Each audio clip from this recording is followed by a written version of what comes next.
Seltzer Kings. Podcasts. The detective said missing kids usually come home. What happens when they don't? Based on a true story.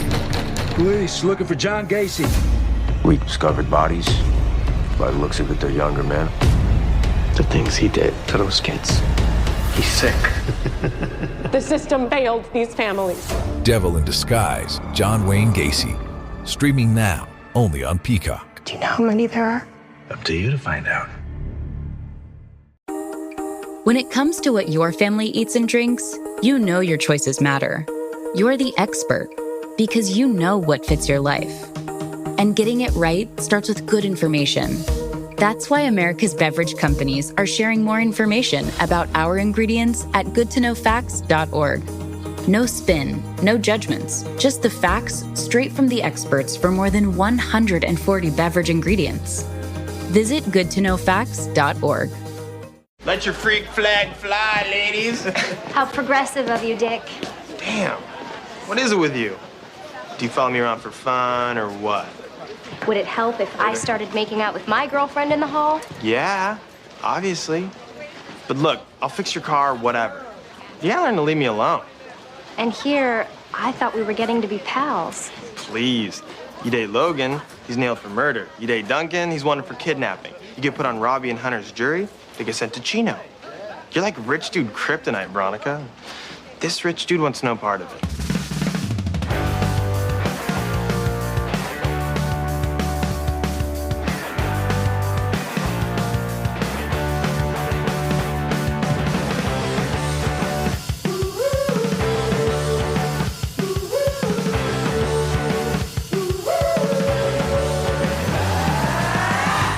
Hello, good morning, good afternoon, good night, whenever you're listening to this brand spanking new episode of Boys Watching Veronica Mars. We're just two boys watching every episode of Veronica Mars for the first time, giving our review, our reactions. We're your hosts. I'm Joe Welke. I am Vance. And today we're talking about Season 2, Episode 14, titled Versatile Toppings, directed by Sarah Pia Anderson, written by Phil Klemmer. Original air date March 15th, 2006 to an audience of 2.73 million people. This episode aired more than a month after the last one. Interesting. Last episode was February 8th. This one's March 15th. Wonder what was going on. Okay. I'm trying to think. Sporting events, Olympics? I don't know. Yeah, it's not March Madness. I don't know. That's in the middle of March. Anyway, yeah, welcome. Before we get into the episode, join our Discord. Link is in the show notes. That's where we have a bunch of fun conversations about Veronica Mars, Buffy, Firefly, Angel, Dollhouse, all the movies we've done reviews on, which you can find on patreon.com/boyswatchingbuffy, where we're currently reviewing and talking about on Discord Freaks and Geeks. And also all of the movies. Death Becomes Her. That'll be a thing. So, yeah, join that too. Yeah, Death Becomes Her is either out now or will be coming out as the time of this recording. So, Death Becomes Her on Patreon. Yeah. Check it out. And if you don't want to join any of the monthly tiers, you can just buy the movie ones individually. They're $3. Give you that option. Yeah. How are you doing, Vance? I feel pretty good considering I'm on very little sleep. I feel you. That's why we got the energy drinks. Then. Yeah. I'm back on the Zero Ultra. Yeah. I'm back on cherry slush. Got so many cherry slush. Zero Ultra is a classic, though. I wish I would have done that one. It's just more to drink. I wish these C4s and Alanis were more. Yeah. What are you going to do? Less caffeine, bigger package, please. All right. Versatile Toppings. What were our predictions for this episode? I said that it would piggyback off the license plate paddle, and that the pizza toppings would be like a code, as in the movie Loverboy. And you said drug trafficking through the pizza place. So we're both pretty wrong on that. Yeah, we missed the mark on that. Mm-hmm. But it did have to do with pizza. So I'll give us both 10%. Yeah, because toppings could be anything. Toppings could be anything. Could be anything. Toppings could be anything. Like, I mean, this is an episode about gay kids. Toppings? Bottomings? Bottoming? There we go. This could have been that, and it is. This episode does stuff. Stuff. You know, I know I am kind of liking, because this is another one of those episodes where it's like, sounds like something that would be happening at like a high school investigation thing for Veronica to do. I feel like they're found their footing of like marrying the Keith adult case with the Veronica high school shenanigans case. Yeah. But because of the tone of the show, when they do the high school shenanigans, I'm just like, I don't know how dark this is going to go. And I'm just happy that they pull back a little bit at the end. So it's not as dark, but I did not know where this was going the whole time. I had the moment where I saw the main story wrapping up and I hit pause, and that was like, oh no, there's more. There's like 8 minutes more of the show. Yeah. I started to have the nightmare anxiety, like, what's the postscript like, to this episode? Why is there so much time left? The credits aren't that long. Yeah, what's going to happen? Yeah. Yeah, this was like one of the very, like, this one I felt it. I felt like, oh no, there's still so much time left. And it's not that bad. It's nothing crazy. Yeah, let's get into it. This episode starts off with a recap about like the whole Terrence Cook situation, and also a way back flashback to the one kid that was in love with the other one, the gay kid. His name is Ryan, I think. Is Ryan or Brian? Yeah, it's Ryan. Oh yeah, is this Ryan kid the one who was? What did he do in that episode? Wasn't he like was writing like love letters and stuff or something, and then Veronica thought it was a girl, but then Ryan came home and he's all like sheepish, and she's like, "Hey Ryan, why don't you come and talk to me in the car?" But wasn't he doing something like awful? He was torturing the parents though, wasn't he? Like, yeah, he was torturing the parents of the kid who died because they sent him to like a Pray the Gay Away camp. Yeah. Okay. All right. Yeah. I knew I saw him, but I didn't recognize him as that kid. This adds another layer to something that happens again later. Okay, cool. Great. So this episode actually opens up with Corny, who I can now recognize. Corny, he's out there, he's delivering a pizza, and then he just gets tased and drops to the ground. Desperate for pizza out in Neptune, baby. They gotta tase these motherfuckers. So then we have Veronica at school. She pulls her car into a parking spot. Dick Casablancas pulls in next to her and door dings the fuck out of her car. And she's like, Dick, you have some paint on my car. And he's like, it's probably the most valuable thing on your car. Veronica's all pissed about it. Some baseball players show up and they're bullying Dick for the last episode, where he was making out with, and maybe more, that escort lady. Yeah, they make fun of him for making out with a guy. Yeah. And he's like, shut up. And they're like, And one of these kids is Kelly, and the other kid is the one who was like, one of my friends was on that bus. One of my friends was on that bus. Yeah. So then we go over to Logan, who's standing by the vending machines. And I thought this was so weird. Like the guy. This is so awkward. Yeah, it is a strange setup. Yeah. Yeah. There's a guy getting a soda at a vending machine, and Logan's just like standing over him. And then he picks up the soda, and Logan goes, strawberry soda, a fine choice. And the guy just kind of looks at him like, okay, and walks away. And then Logan stands there for a minute. And then he walks away from the vending machine because Hannah is standing next to the vending machine. He goes over to like make out with her. And Hannah's like, maybe you're not as notorious as you think you are. I mean, why do we need to do this in hiding? And yeah. And Logan's like, I just want to be alone with you. He's on his fuckboy shit. And what's her face? Hannah, she says that her dad didn't say anything to her about Logan. And then they're like planning another date for Saturday or something. Yeah, she's staying with her dad, and she's like, "You want to come over?"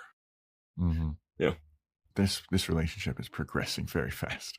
I'm concerned for Hannah. So we got Terrence at Keith's place, and he's like, Sheriff Lamb is tearing my apartment apart. Yeah, they're searching all over me, and there's a news chopper following me. There's paparazzi following me. There's a media frenzy going on. And Keith is like, calm down. The media frenzy's going to be gone before you know it.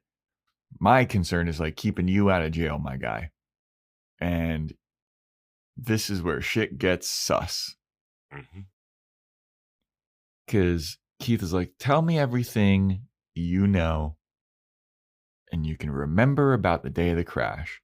Terrence Cook is like, well, I was just doing that tour with the kids, talked to Woody Goodman for a little bit, signed a couple balls and everything. I was out of there by 5, and next thing I can remember, it's 11 p.m. Keith is like, wait a minute. You can't remember what was going on for 6 hours of your day? You can't remember where you were? Because this phone call that detonated the bomb took place at 7:03. The bus crashed at 7:03. You don't know where you were at 7:03? Terrence Cook goes, do you know where you were at 7:03 that day? And then Keith's like, good point. And then Terrence is like, so maybe you could have set off the bomb. Yeah, Keith should know where he was at 7:03 that day, because he would have gotten a call from people. The news would have happened. It would have been something that your brain would say, hey, let's remember this day that we got the phone call that the bus crashed full of kids. Yeah. It's no way. It's not like it's just a random Tuesday that someone asked you about years ago. Yeah. This has been like it's been months. Yeah. Yeah, dude. I mean, I feel like if that's like that tragic of a thing, like you would remember where you were, like you'd hear about it on the news, maybe even the next day. Yeah. You'd be like, oh shit, damn, I was just playing golf with my friends or whatever. Yeah, this is their 9/11. Like, you don't, you have to remember where you are. It also doesn't play into what Keith was last episode, where it's like, you're hiding something from me. He does it like 3 times last episode, but this one he's like, well, good point. You got me. Yeah, I mean, and the way that Terrence Cook worded it too, it was like, yeah, I left there around 5 o'clock, and then next thing I remember, I was at home at 11 p.m. Yeah. Wait, did you get knocked out? Like, yeah. I turned on the news at 11 p.m. and I saw the news about the crash. I was like, so what, do you have a drinking problem that we need to, like, are you on heroin? Like, please tell us what. Yeah. Did you get tased? Were you delivering pizzas? Exactly. But yeah, very suspicious. So we have Veronica. She's walking around school.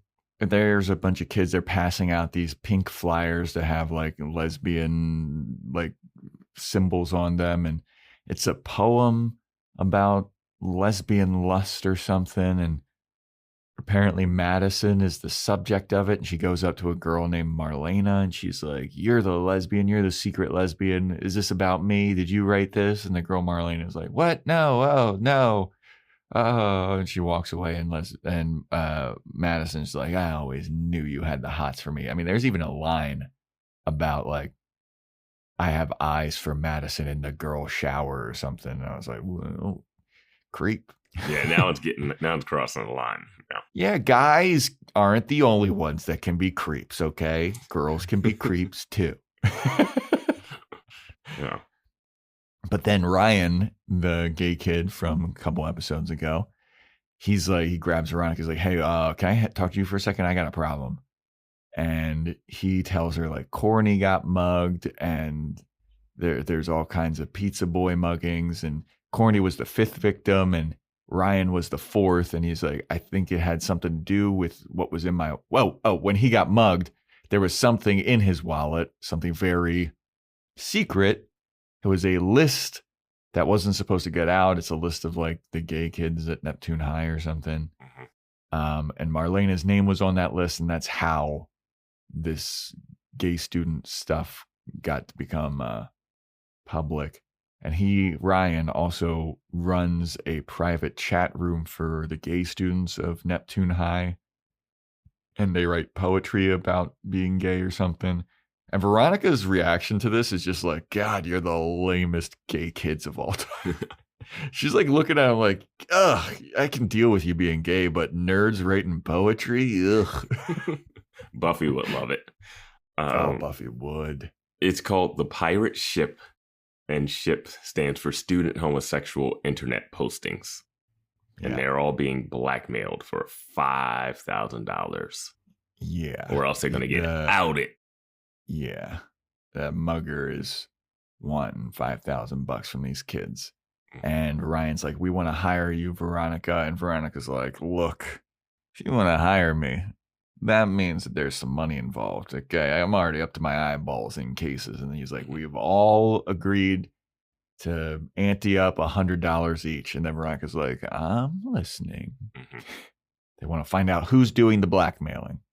So then Veronica, she finds Courtney, and she's like asking what they mugged from him, what he got stolen. He's like, honestly, dude, it was just the pizzas. They were good pies, man. They were good pizzas. I could see why they'd want them, but they didn't have to tase me. I just give them out of the kindness of my heart. Yeah.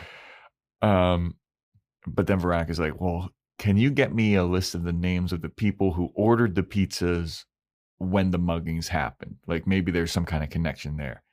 And Corny's like, I remember who ordered the pizza when I got mugged. It was this one hot girl from gym class. And man, she's so hot and all this stuff. Her name is Amy Esparza.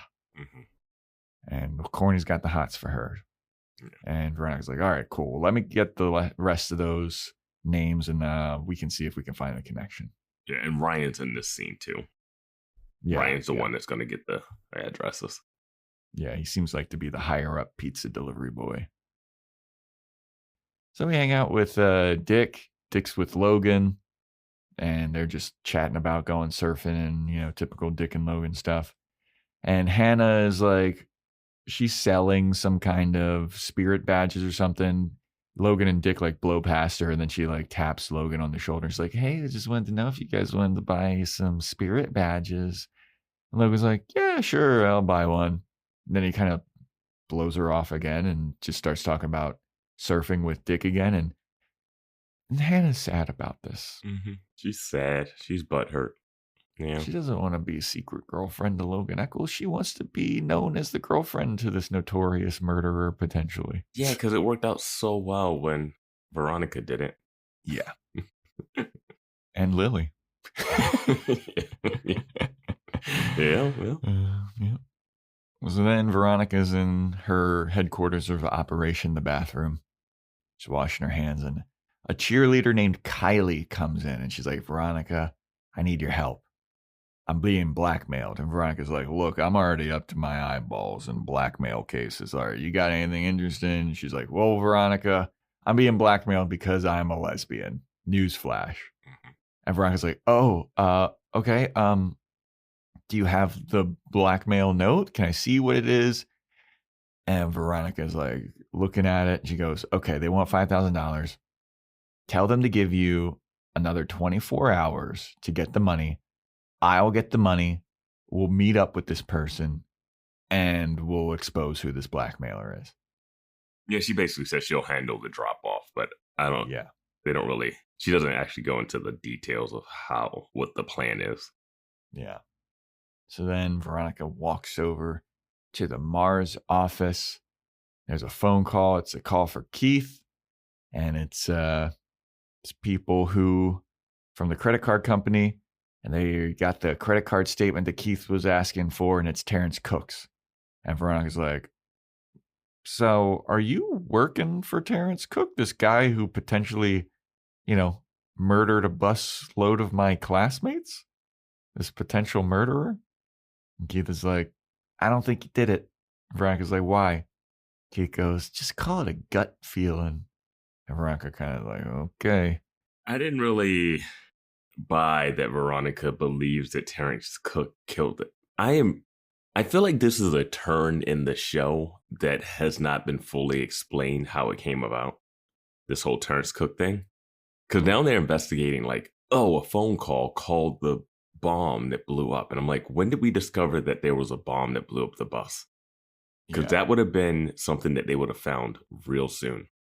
Like, like when there was no talk of there being a bomb besides what Keith and Veronica heard. Right? Yeah. And it also we never saw them go public with that information or anything. And also, it seems like if there was a bomb on the bus would look different, even though they did say that it was embedded in. Like, it wasn't like they brought the bus up and they're like, yeah, there was an explosion in the middle of this bus. It seemed like there was something like underneath the bus that would have messed up the like driving or something, like the mechanics of the car, of the bus. So that is one thing. And then I just don't get, it's like a little later in the episode, but everyone is like, he did it, like right away. And more people are like, Terrence Cook definitely blew up this bus, but Logan didn't kill a kid. You know, like just, it's like, why is it so, because Terrence is like a celebrity too, like a local celebrity. Yeah, I mean, they're talking about how he's like a potential Hall of Fame baseball pitcher who's friends with the mayor. Like it's one of those things where it's just like, and he got brought in by Lamb, who has been wrong before and claimed a bus driver was the problem. Yeah, but now he's saying this guy might have had a bomb, and I'm like, that was the whole crux of his, like, that's how he won the sheriff race, because he was like, if you would have pulled over Ed Doyle all those years ago for his DUI or whatever, like he wouldn't have been driving that bus today. And then everyone was like, Keith is a dickhead. And now it's just like, oh wait, no, there was an explosion. A baby gets kidnapped. Is this like a distraction technique? like, I don't know. It's just so weird. And I don't understand why Veronica was like, wait, you're actually working with that monster Terrence Cook? I was like, the accused killer. And she's like, I hope that it's true, because then it means it's not my fault. She's still on this like, am I the blame thing for this bus crash? And I'm like, all right. Yeah. Like, yeah. Keith is also like, I thought you'd have been excited because I'm working with your friend's dad. Veronica's like, I wouldn't call me and Jackie friends. I wouldn't say we aren't sisterhood of the traveling pants. Yeah, which is an episode of the Boys Watching Buffy podcast that we did in partnership with Buffy the Gilmore Slayer. Have fun scrolling back, or just type it in the search bar. Yeah, you can just type it. It's on the main feed. It is a great episode. Great episode. Yeah. Highly recommend it. Rule. Yep.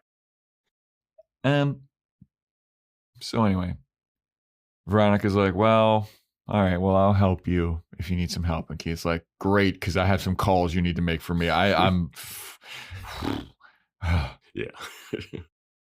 I only got one landline. So then Terrence actually shows up. And Veronica, she's making phone calls. And Keith's telling Terrence, like, hey, man, I have my daughter / my assistant making phone calls to see if anyone can verify where you were between 5 and 11, and nobody has anything. So that's not good. And then just as he's saying that, Veronica comes in. She's like, wait, I do have something. A guy named Hank Melton. He said that he could verify where you were. And then she says, you know Hank Melton? And Terrence is like, I don't know. I don't think I know who Hank Melton is. And then Veronica goes, he works at like a car detailing place. He goes, oh, you mean Crazy Hank? Oh, yeah. I always talk to Crazy Hank when I... And then Keith's like, Veronica, can we get a minute?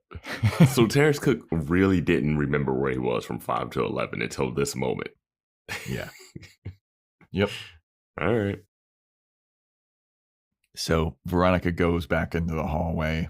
Puts a cup against the door to listen in. Yeah. Puts on her earmuffs so she can't hear what Keith and Terrence are saying through that thin glass. There's no way she's not listening to this. Absolutely. We've seen her do that several times. Mm-hmm. You can see her fucking reflection through the glass. She's breathing on the glass. You just hear Terrence say something. She's like, wait, what? No way. But Veronica leaves and Keith is like, so who's this crazy Hank guy? And Terrence is like, well, I give him a call whenever I hit up the casino. So it's likely that I was at the casino during the car crash. Oh, I was at the casino during the bus crash. There we go. The Seven Rivers Casino. And Keith is like, great. This is perfect. Now we have an alibi. I can go and ask for the security footage. It'll prove that you were there and you weren't making a phone call during this bus crash. And then Terrence is like, well, I mean, I don't know how easy that's going to be. He's like, wait, why? Terrence goes, well, the guy that owns Seven Rivers Casino, you see, I owe him millions of dollars. And Keith is like, great. And he goes, yeah, and actually the people that have been threatening me are the Fitzpatricks who work for the guy who runs the Seven Rivers. So, as you can see, this is a bit of a pickle that we're in. And the guy who works for the runs the casino, his name is Leonard Lobo. Great name. Yeah, it's great name. I believe Lobo's wolf. Yeah. Or something like that. Because I know that there's a Spider-Man villain or something named Lobo, or Batman villain.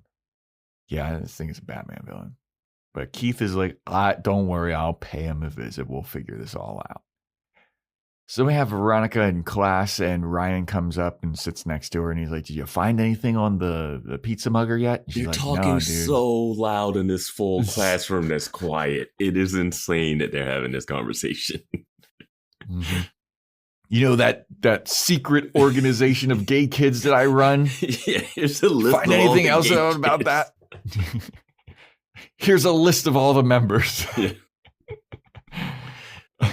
He actually does have a list. Yeah. He has a list that he gives to Veronica of all the names and phone numbers and addresses of the people who ordered the pizzas while the muggings happened. Yeah. And Veronica's like, great. Meanwhile, on the student news, Kylie's doing a report. She's in the field. I.e. the parking lot. She's walking around. She's doing an interview with that baseball player from earlier. And this is live, right? Yes. Yeah. Did they have that technology to go? School. Did they have the technology to go on the field live? No. Yeah, like you could go from they do. You could go from the studio, maybe. Yeah. I mean, my student news didn't, but maybe theirs do. I don't know. Yeah, my high school didn't have a student news thing. But she's interviewing that baseball player from earlier who was bullying Dick, Kelly. Now, this is like, why would you do this? There's Kylie and then there's Kelly. I was like, oh, am I mishearing something? I think that when we watch Freaks and Geeks, the Bill and Neil of it all. It's just Bill, Neil. Yeah. Both great names for the characters, but it gets a little twisty sometimes. Yeah. So she's interviewing this baseball player, and this guy, he got mugged. He got his wallet taken. He got all this other stuff taken, and he got his rims stolen. Those rims cost $6,000. And Kylie's like, damn. And he delivers pizza, this guy? I guess he does. I don't know. I was very confused by this. This is, the kid from earlier was making fun of Dick. Yeah, I was on your boat too. I was like, we didn't see him delivering pizzas anywhere. Like we saw Corny, and then we see Ryan, but we don't see Kelly. My thing is pizzas. Also, I don't know a pizza delivery guy that has $1,000 rims. $6,000 rims. Yeah, that's what I mean. Like that means you're probably an 09er, and you're definitely not working at the pizza shop. Yeah.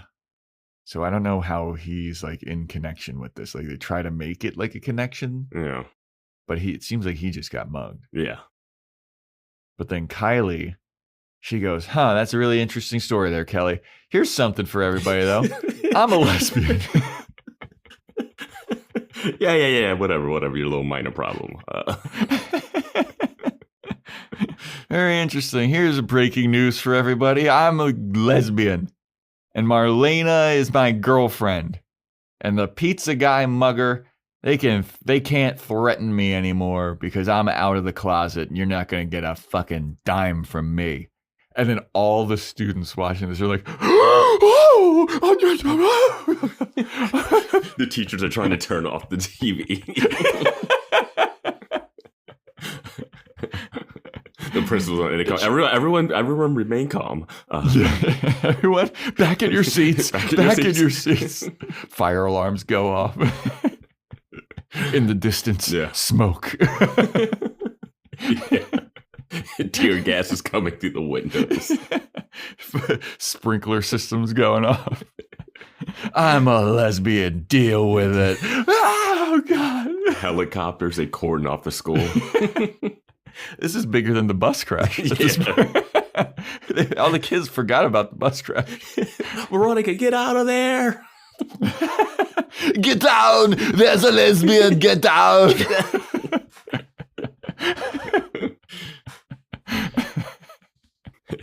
Wallace decided not to be in this episode. There's no reason for him not to be here, but he's like, I don't want no part of this nonsense. Yeah. I want no part of this. Yeah. But, so yeah, Veronica, she watches this and she's like kind of happy for Kylie. So like, all right, yeah, stick it to him, Kylie. That's good. They're not going to blackmail you. Yeah, now I don't have to do any work for you now. Yeah, there goes my paycheck, I guess. That's $100 less I'm making. Yeah, damn it. Why didn't you stay in the closet? You just see her shoving her up against the locker. Where's my fucking money? You still owe me. We had a deal. All the work I did for your gay ass. Oh, man. But then we see Kylie and Marlena. They're walking down the halls. They're holding hands. They're out. They're proud. They're happy. Well, Marlena doesn't seem too stoked about this. No, she does not. She's got her head sheepishly down, and Kylie's walking around like, yeah, this is my girlfriend. All the rest of you can suck it. Dick, they walk past Dick Casablancas, and he's like, hell yeah, lesbians. Yeah, why don't more people come out? I want to see some more lesbians. And then Veronica shows up, and Dick's like, yo, why are you, what? I'll pay for your stupid fucking car paint. Like, just leave me alone. Why are you always fucking around me? And Veronica's like, oh, maybe if I had a girlfriend, you'd be interested in me. And Dick's like, no way. No way. And Veronica's like, oh, what's your problem? And goes, what's my problem? Everybody around you gets accused of crimes. Logan, he starts dating you. He's wanted for murder. Duncan, he's wanted for kidnapping. The jury kids that like you were on the jury for, they're now on their way to prison. Like, you're like rich dude kryptonite. I don't want any part of you. Leave me the fuck alone. And I was like, yeah, that should be her reputation in this school. And she looks so hurt by this. like he just said what actually happens. Like, are you mad that now you can't date rich kids anymore? I don't know. And Dick is also wearing a shirt that says, there's a U in ugly.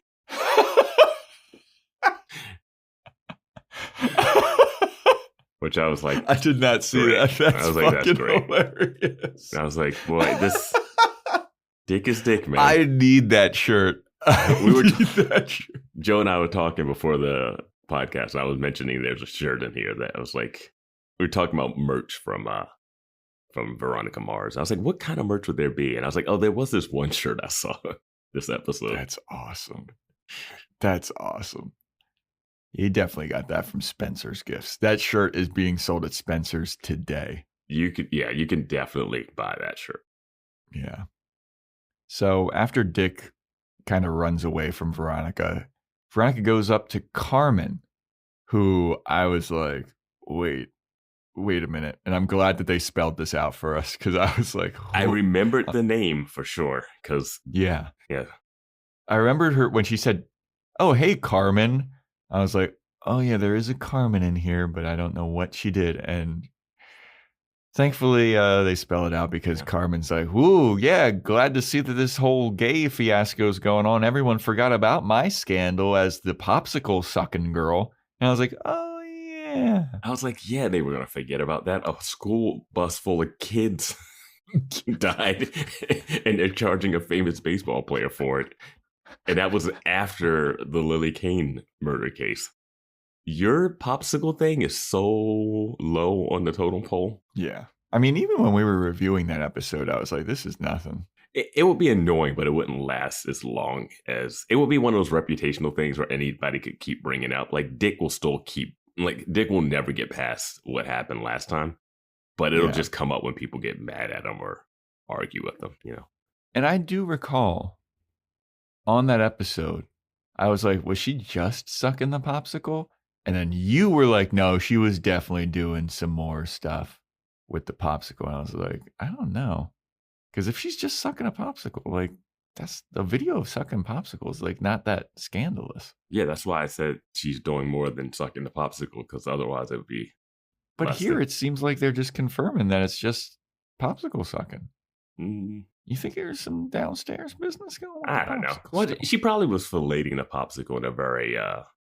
Maybe she was just filleting it in a way that, you know, Honestly, I think that'd be funny. If that video got out, that'd be fucking funny. Yeah, that would. In high school. Yeah. I mean, it's something you wouldn't... Well, now it's different because of, like, basically, you could see that on Instagram or TikTok. Yeah, I was going to say, it's on TikTok. Like, not stuff. It's a little A different. trend, the popsicle BJ trend. Yeah.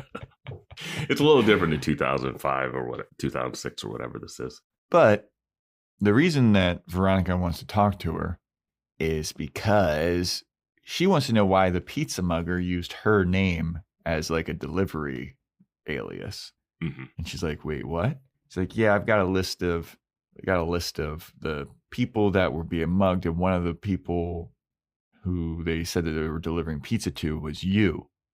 So I'm trying to figure out your connection with this whole thing. And Carmen's like, I mean, I don't know what to tell you. And Veronica goes, well, I got a list of all the names. Can you tell me how, like, maybe you're connected with all these people? And then she looks at the list and we get a slur that I've never heard before. I've never heard this either. So she's looking at it and she's like, oh, these are all coconuts. And Veronica goes, excuse me? When she said that, I was thinking it was some type of club or something. Me too. I thought it was like the Tritons or something. Or that's like the name of their like fucking cheerleading squad. Yeah, I thought it was something like that. Yeah. And she goes, yeah, these people are all coconuts. And Veronica's like, what are coconuts? And she says it's Hispanic or Latino people that basically only date white people. It's kind of like, you know, how they say Oreo, black on the outside, white on the inside, but coconut, it's brown on, and Veronica's like, all right, I get it. Yeah, and then she's like, there's Twinkie too, because there's Asian. so, like I've heard Oreo and Twinkie, but I've never heard coconut. I've only heard Oreo. I've never heard the other ones. Oh, okay. Yeah, I guess my racism. Got to get your stereotypes out. She says coconuts are Latinos that are dating white people or get good grades. So being smart is definitely a white thing, you know. Mm-hmm. And Veronica's like, that's strictly tell our me shit. about it. I'm 0.0333 ahead in the Kane scholarship. Yeah, except for the Asian kid that was working at the pizza shop who was getting good grades that was competing with Veronica last season. Last year. Yeah. But then he would be considered a Twinkie, I guess, according to this logic. Yeah. It's here's why I was laughing a little bit. Veronica hands over this list to Carmen. It's like, is there any pattern that you notice? Like how everybody's name is Hispanic on this? Like, wouldn't that be a big giveaway? Yeah. That list does not have a bunch of Ambers on it. Yeah. There's a bunch of Tristan and Coles and Kyles. I just can't see this connection here. What does Chad Kowalski have to do with this? Oh, man. Yeah. But yeah, that's the explanation. So we have Kelly, the baseball dude that got his rims jacked. He's at his car and Veronica approaches him. And Veronica's like, hey, man, I got to ask you some stuff here about your mugging, buddy. Like, you got tasered, you got zapped by the pizza mugger, right? And Kelly's like, yeah, what of it? And she's like, damn, dude, you must have been knocked out for a while if these people stole your rims. Like, that takes a long time. So, like, what's the deal here? And he's like, I don't know. I already told all this to the police. Why would I tell you? Ugh. And he walks away. And then you see Veronica like, somebody's lying to me. Mm-hmm. Somebody's lying. She's got a great I don't believe you attitude face when she's confronting suspects. Well, she's got a great I don't believe you attitude face once the suspect leaves. Yeah. And you see her pondering like, Yeah. The only thing that's missing is her like rubbing her chin like, huh. I don't know. She looks bigger when she does that, you know? She grows like 5 inches or something. She kind of like juts her chin out a little bit more. She's like, Yeah. So then we have what is perhaps my favorite scene of this whole fucking thing. This scene is insane. Okay. So Logan shows up to Hannah's house and he knocks on the door and she's like, oh, hey. And he goes, hey, what's up? It's time for our movie night, our date night. And she's like, yeah. And he's like, are you gonna invite me in? Very vampiric of Logan. Very vampiric. Yeah. Don't let him in. What's the invitation rules? Don't let him in. And Hannah is like, I don't know. I'm trying to decide whether or not I know you. And I was like, ooh, good dig, Hannah. And then Logan goes, hey, let me give you a little Logan Eccles lore here. First girlfriend I ever had was murdered. Last girlfriend I had a shotgun shot at her by a PCHer. I'm honestly just trying to protect you, okay? It's probably for the best that you're not seen with me because I don't want another white girl's blood on my hands. In that note, I wrote, Logan plays the dead girlfriend card. Hey, come on, my girlfriend died. Let me in. Yeah. Yeah, and then he goes, so you can invite me in? And then she's like, okay. Oh my God, he would be a vampire. Yeah. He would absolutely be a vampire. He's the Spike of this show. Mm-hmm. He's a bad guy that everyone's apparently finds irresistible. Yeah.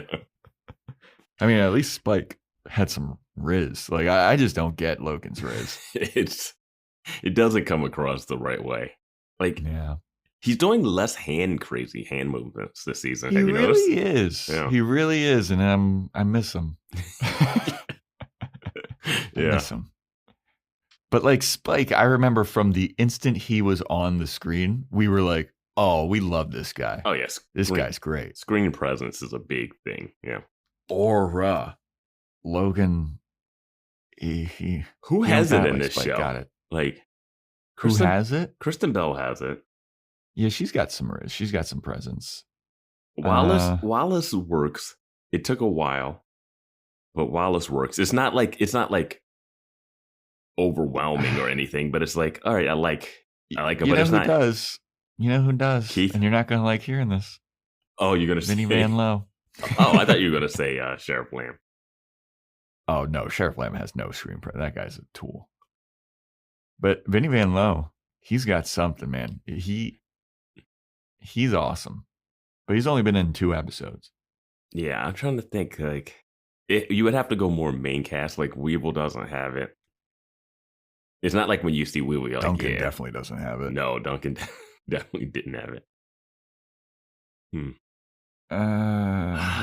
Dick is almost there, but not really. Dick's got something. He's got something, but it's not. Yeah. I'm not like I'm like I need to see that guy more. I need more Dick in my life. You know who has it? You know who? You know who has it? Backup one. Backup one. The first Backup one had it. Mac has something. Mac has something. Think Mac has something? I don't know. It's something about what they're doing with her that's kind of there, but it's not. Again, no one has that pop off the screen wildness. Yeah, because Spike, it was immediate. Yeah. Like School Hard, it was like, oh yeah. Yeah. Like even Tessa Thompson doesn't quite have it yet. Well, I don't know if she's nice or not. Well, I mean, that's not really the question that we're asking. Yeah, no, I know. But I'm like, goes between like the sweet girl where she has like her binder and she's arms are crossed in front of her, like walking through the halls. And then like Stone Cold Bitch who's like, I can lure any man into my trap. I'm a siren.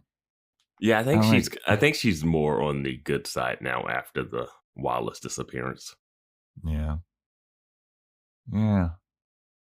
You know who's got the presence is Wallace's little brother. You tapping that? Oh, you. Let's go to school. You know who it is? Clarence Weedman. That's who it is. Clarence Weedman, yep. Yep, there it is. Yep, Clarence Weedman had presence, yeah. You know who else did? Abel Kuntz. Yes. Hello, Veronica. So yeah, Logan's trying to protect her. She invites him in eventually, and they're watching a movie together. He's feeding her popcorn on the couch, and I cringe so hard. Yeah. And this is also the era, and I have to admit, I took part in this, where you wear a long sleeve t-shirt under a short sleeve t-shirt. Mm-hmm. This is one of those trends that I look back on, and I'm like, this didn't look as good as I thought it did. Yeah. Yeah, no. Yeah, especially because Logan's like long sleeve t-shirt is like so much baggier than his over t-shirt, his short sleeve. It's 2000. It's early 2000s. Everything was baggy. Yeah, but he's feeding her popcorn. He's like, "So, parents got divorced, huh? What's up with that?" And she's like, they said that they grew apart, but I overheard them arguing a lot about money issues." And then Logan's like, money issues. Plot development. Yeah. And then Dr. Griffith, Hannah's dad, shows up. And they all prop up from the couch. And Logan's like, "Oh, hello, Mr. Dr. Griffith. Nice to meet you. I'm Logan." And then he's like, Dr. Griffith is looking at him like, Logan does do a little hand wave thing again. He does. That's this. He can't get rid of all of it. Yeah, it's more subtle. It's more subtle. Hey, you can't take the hand movements out of the boy. Yeah. That's just his acting. So then Logan goes to take a shit, and he's leaving the bathroom, and Dr. Griffith stops him, and he goes, "What are you up to? What do you think you're fucking doing?" And Logan's like, "What? You want to play-by-play?"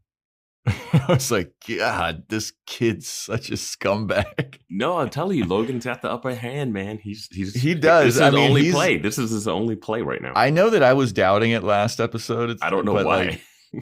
But like seeing this scene, I was like, oh my God, this kid is fucking heartless and ruthless. But he's like, "What do you want? A play-by-play? I'm happy to give it to you. It's a little weird, but..." And Dr. Griffith's like, "No. Stay away from my daughter. I want you out of my house. I want you to never talk to my daughter again." And Logan goes, "All right, well, if you want that, why don't you fucking rethink what you saw on that bridge?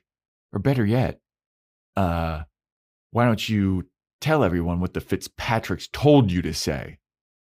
And then Dr. Griffith's like, and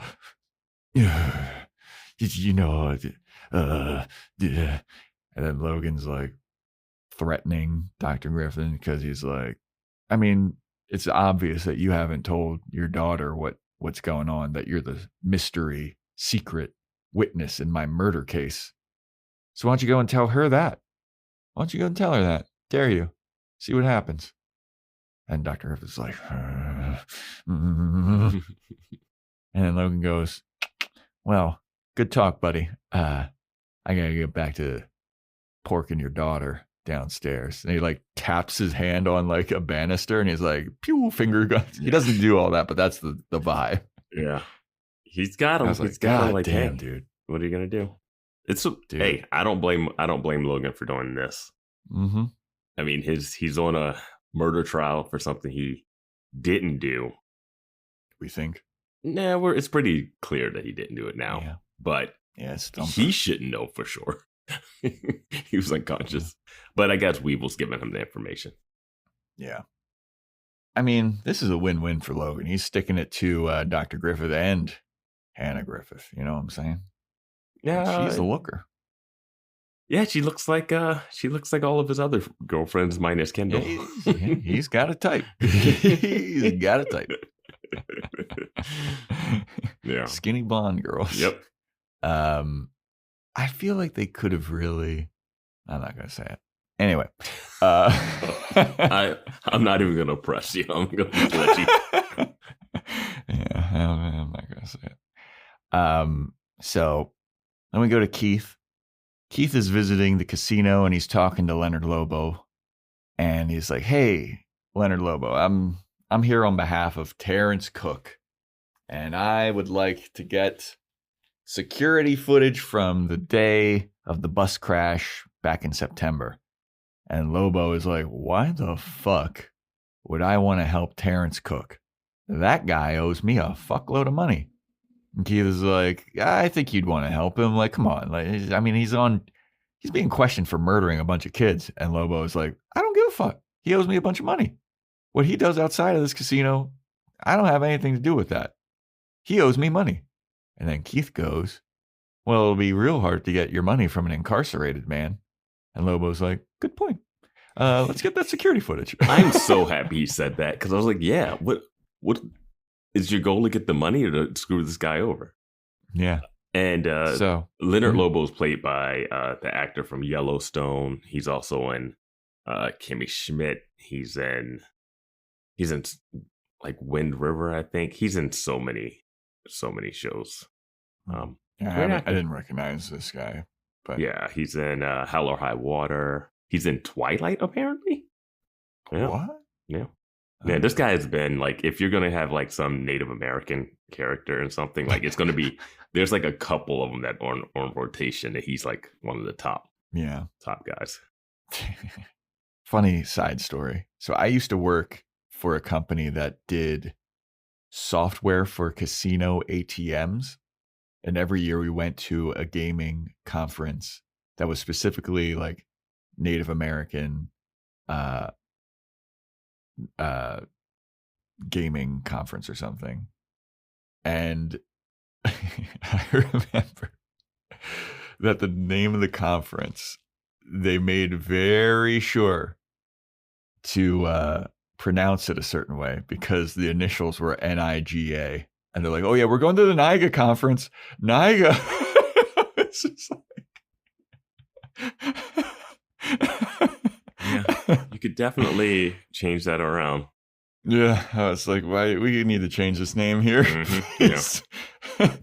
Yeah. Oh, but it was so funny how like, but yes. So this Leonard Lobo, he's like, all right, well, why we get the security footage? Like, Keith, you a gambling man? Keith's like, no, I'm not. And he's like, well, here's a couple of chips on the house, so you can go play some stuff while you wait. And I was like, is this the beginning of like Keith's downfall or something? Like, what's this all about? Yeah, they definitely play this up as if Keith has a gambling problem that we don't know about.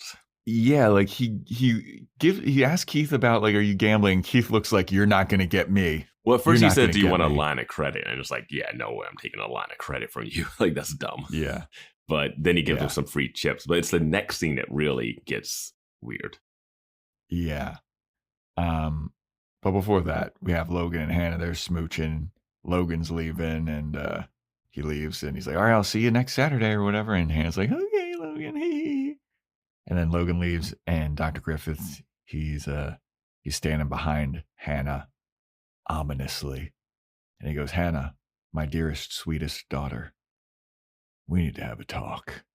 And Hannah slumps her head down, and she walks back inside.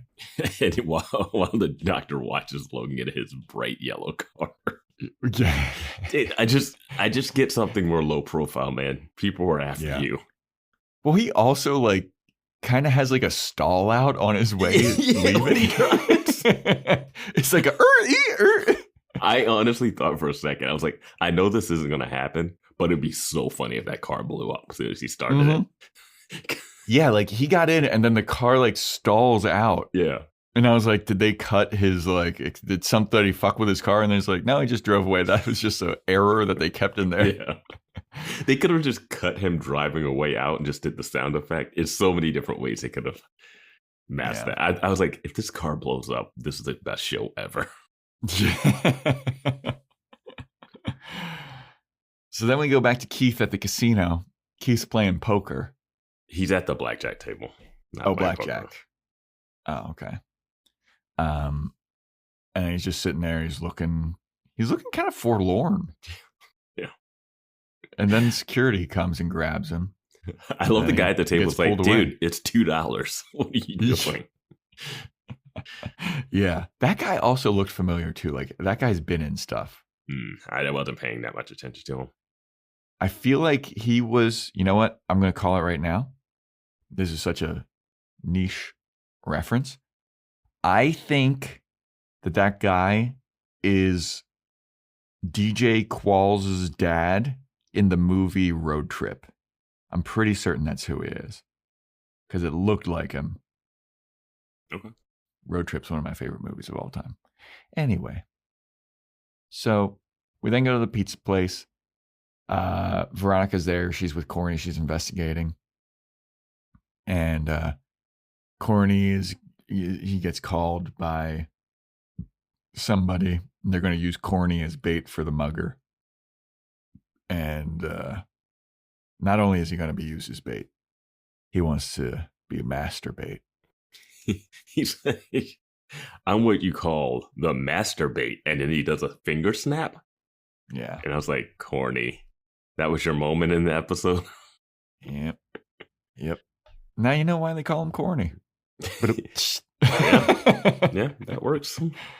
Man, that was right there, just like that masturbate joke. Yep, you took it. Oh, man. So then we go to the casino again. Lobo gives Keith pictures of Terrence at the casino. They're time-stamped 7:01 and 7:06. And Keith goes, this is great, but this doesn't really help me because we need a picture of him at exactly 7:03 because that's when the phone call that triggered the bus explosive went off. So do you have 7:03? And Lobo's like, I don't know what to tell you. And then Keith's like, so, all right, I guess, thanks. And he starts to walk away, pulls out his cell phone, goes to make a call, and the casino security guy's like, oh, you won't be able to do that here, sir. Keith's like, what? He goes, yeah, we jam all the signals at the casino within 100-yard radius. You can't make any phone calls here. And Keith is like, huh. Well, all right then. That's some useful information. Thank you, sir. Yeah. That is, was he talking to a regular guy or was that casino security? I think that was like one of the floor managers or something. That's not how a floor manager would say that. You take your cell phone out. He would be like, hey, no phones on the floor. Like he wouldn't be like, hey, guy, you know you can't make phone calls because we do this. Are they allowed to do that? Allowed to do what? Jam phone signals for? Yeah. Why wouldn't they be? That seems illegal as fuck. What's illegal about? Like, I don't know. It just seems wrong. Okay. They're admitting that they're jamming the phone signal. That's shady as fuck. There's no clocks down there, and you have to like stop people from like cheating and stuff. All right. I don't know. Is that like there was no phone service in the episode where they were in a parking garage. Like, yeah, but a parking attendant didn't come up and was like, we jammed the signals. I think that was just because it was like underground. Like, this is a casino actively being like, yeah, we jammed the signals. Yeah, I think it's not that big of a deal. Yeah. I think it is. I think that's very suspicious. You'd rather them be actually putting other stuff, sending stuff to your phone as opposed to jamming it. You want them to like take the information from your phone and share it. No, I don't know why this guy, number one, would admit this. No, he wouldn't say it. He would not say it in this plot information way. He would literally say, hey, put your phone away. You can't use your phone in here. That's just what they would say. But then like, I don't think this is also a shady casino too. So it's not like it's not like a Vegas casino. I think I was able to use my phone. Like a Vegas casino, you're going to be able to use it. Yeah, you can use your phone at casinos. But this is also 2006. Cell phones were, and it's probably like cell phones now are like vital to our lives. Yeah, they're a big part of them. I don't know. Vital. They're vital to our lives. They're killing us. They're killing us. Dude, fuck yeah, they're absolutely killing us in our brain capacity and everything. Yeah. But like our credit cards and shit, our information saved in there. Like some people have their health information saved. Like this is vital. You can't just jam a signal unless you're a shady casino, which this is. To quote the great comedian Gary Goldman, it's interesting and crazy that we call these phones still. Yeah, like they are so far. They're so far from that. A phone is a rarely used app on my phone. It's the least used app on my phone. Yeah.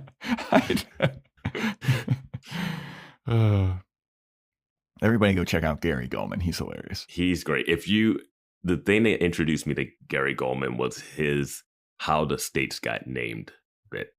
That's what introduced you to. Oh, yeah. Wow. And that is, I mean, that's a great bit. It's so good. He has one of my favorite Conan stand-up sets of all time where he's talking about role-playing with his girlfriend. Just Google Gary Goldman, Conan role-play. It's my favorite fucking thing. He's a great. And that States one is good, too. He also did that on Conan. Yeah, the States one is so good, man. Yeah. At Sierra, discover great deals on top brand workout gear, like high-quality walking shoes, which might lead to another discovery. 40,000 steps, baby. Who's on top now, Karen? You've taken the office step challenge a step too far. Don't worry, though. Sierra also has yoga gear. It might be a good place to find your zen. Discover top brands at unexpectedly low prices. Sierra, let's get moving. When did making plans get this complicated? It's time to streamline with WhatsApp, the secure messaging app that brings the whole group together. Use polls to settle dinner plans. Send event invites and pin messages so no one forgets Mom's 60th. And never miss a meme or milestone. All protected with end-to-end encryption. It's time for WhatsApp. Message privately with everyone. Learn more at whatsapp.com. So then we go to Corny.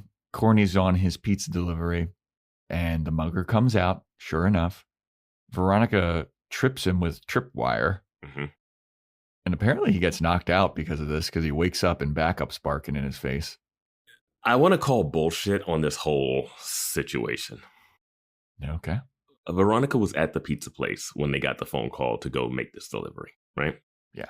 I'm calling bullshit on this for two reasons. One, how does she know which direction the mugger would be coming from to set the trip line? Exactly. Right? Yep. Two, how did she get there ahead of time to set this up without being seen? Yep. This is definitely one of those, you got to turn your brain off for this one. I was just like this one is such bullshit. So you know he's going to be coming from that direction. And you set up a trip line. And this a tripwire that's like thick enough to take down like this guy. I mean, it doesn't have to be that. It doesn't have to be that thick. You just trip over it. But he would have to fall on his head to be unconscious. Like if you've ever tripped and you're like not an older person, you would just get back up. Yeah. You'd be like, ow, my knee. This takes them out. She didn't like sneak up and hit. All this could be solved if she tasered him. Yeah. Done. How's it feel? Yeah, this didn't make any sense. She would have to get there ahead of time, set up a tripwire, and then wait in the shadows. Yeah. Yeah. And the reason why I say that he got knocked out is because Veronica trips him with the tripwire. Mm-hmm. And then later he gets up and she is like teleported to in front of him with the dog, who we didn't even see. And my question with Backup was Backup waiting in the car outside of the pizza shop? Or did she have to go home to get the dog and then speed race over to this delivery place to set up the tripwire? It's so much. Yeah. It's so unnecessary. This is such a small part of this episode, but it drove me crazy. What, is she a tripwire? Yeah. Yeah, it makes no sense. He could have been coming from any direction. Any direction. But kid gets up. Veronica's like, "Who are you, kid?" He said his name is Arturo. Arturo. And Veronica's like, "So why you did all the other muggings? Why'd you steal that guy's rims?" And he goes, Whoa. I did all the other muggings. I'll admit that. Okay. But I did not do that baseball player one. I didn't steal anybody's rims. And he's like, I think that might have been just like a copycat. They heard about my work. They liked it. They wanted to. My genius work. Honestly, why are sneaking up behind pizza guys and tasering them? Why are the cops not solving this? Right? This is such an easy. Cop should just like track this down and solve this. Yeah. But Corny's all pissed. He's like, "Why are you mugging me, man?" And Arturo is like, "Well, I'm doing this because I'm trying to prove myself to the PCHers. This is like an initiation thing, kind of. I'm trying to prove myself because I want to be in." And then Veronica goes, "So why are you blackmailing a bunch of gay kids?" And Arturo's like, "What the fuck are you talking about, lady?" He doesn't even know what the term blackmail means. Yeah. Is it Mao? What? And he's like, "I don't know what you're talking about." And then Veronica's like, "So you're not blackmailing the gay kids of Neptune High?" He's like, "No." And Veronica's like, "Oh, okay." And then Arturo's like, "So, can I leave? Am I free to go?" And Veronica's like, "No, idiot." And she's like, she's been recording the whole thing. Mm-hmm. She has her own taser that she's like, "I'll taser you." Then she calls the cops on Arturo, who eventually show up to see that Arturo has been duct taped to a street sign. Yeah. And Veronica left the evidence in an envelope for Deputy Sachs, who shows up, and he looks at this like Spider-Man just solved this case. Like, huh? Yeah. Sachs is like, I might get a promotion from this. I mean, this is literally a scene from Spider-Man, the Sam Raimi one. Where the characters are hanging from the webs and you get the notes and you're like, huh, there's the stolen money and there's the criminal. Job done. Now someone just has to clean up all this web stuff. Who knows what that is? Who knows how to clean it? What dissolves this? Yeah. This guy can swing from skyscrapers with this. How am I supposed to cut this? But anyway. So then Veronica, she goes to the computer lab and she asks Mac to give her access to a restricted website. Mac's looking at her like, okay. To the pirate ship. Well, yeah, she eventually is like, "I need you to get me into the gay pirate ship thing." And Mac is like, "I don't think that's cool for you to do." And Veronica's like, "Please." Mac's like, "Okay." Well, Max says she set up the chat room. Mm-hmm. That's why she already knows about it. And she really is like, hey, I don't know if like she's really hesitant. She's like, well, if you're working with Ryan, like, why didn't he give you access to this site? And Veronica's like, you with your good questions. This is what I'm saying. Like, Mac is a good foil to. She's a good like counter to Veronica. She should definitely be in these episodes more. Like, she should be a vital part of the team. Joe, I think she will be. She asked. Yeah. She's too valuable. she's on the cover of a DVD case. You know? Yeah. Yeah. But you always have to have again, the computer person. You always have to have the computer person. And I just like the way she interacts with stuff. And now she's with the Casablancas. So she's in there now. She's got funding now too. I do love how she's like, I don't know if we should out these kids, but last episode I did hire an escort for a trans escort to yeah. like play a prank on Dick. But this is where I draw the line. It's too far. But yeah, Veronica's like, the only way I can help these students from being outed is if you get me into that website. And Mac's like, all right, fine, I'll get you in, and I'll print you out a copy, but you have to burn it once you're fucking done with it. And Veronica's like, I promise. I did not love the hard copy printout because I thought that was more risky too, because the reason that everything got out was because he had a list on him that he should never have printed out before. So it's like, and Veronica's like being real casual with this list. I don't. She's just I don't love in it. the classroom, like highlighting stuff. Yeah, I don't love that this is a hard copy. Yeah, me neither. But that's what happens, and she's investigating the posts and seeing all this kind of stuff. And then the coach of the basketball team shows up, and she's like, "Hey, coach, can I get a ride with you to the basketball game?" And he's like, "What? No." I thought this had something to do with the case she was doing, but it doesn't. No, not at all. Why did she ask for a ride? I don't think it's. I don't know. She has a car. Her car's not damaged. Her car's nice. I don't get what's going on here at all.